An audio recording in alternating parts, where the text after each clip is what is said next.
All right, the other option I think for them to start is Nicky Wohleking, left-handed pitcher, transferred from a D1 school, pitched for them last year.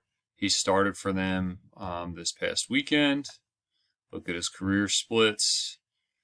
Was one of their guys last year, was their number 2, 12 starts, 50 innings pitched. He gets hit around a ton, not going to strike a lot of guys out, about 1-to-1 strikeout to walk.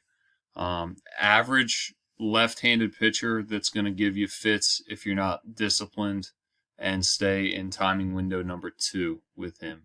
Don't be fooled by the ERA. He's going to try to stay in the zone, but he's a fastball slider changeup guy, soft lefty with a low slot.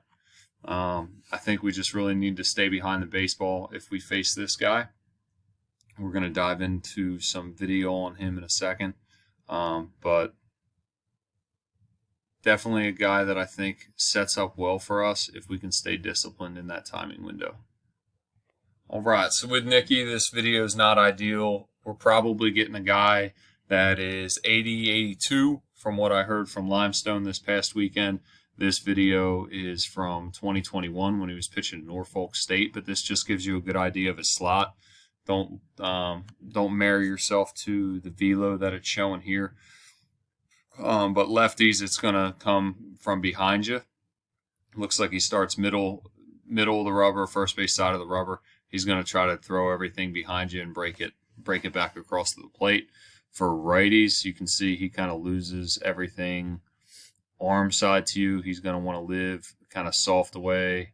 There's a changeup. Here's a fastball just to give you a look. But low slot guy, we really need to stay behind again in that second timing window, and I think we'll be fine. Just like we talked about with Rademacher, don't be fooled by their 0-3 start. They're not going to be bad, but we need to put pressure on them offensively. So you can kind of see how Wohleking starts. There's going to be opportunities there to bunt for base hits. He's really going to fall off down the third base line. I think we can push and take advantage of our speed against these guys. So hopefully we're giving these two a look over. Me and Kev are putting together the sheet for him, so we have that readily available. Outside of that, their bullpen arms we'll kind of just adjust off of. I know they have a pretty good closer, and we'll kind of go over that as he comes in and get more information on those guys. But I wanted to make sure that we had the information on the starting pitchers right out of the chute. So again, we'll look one more time at a fastball.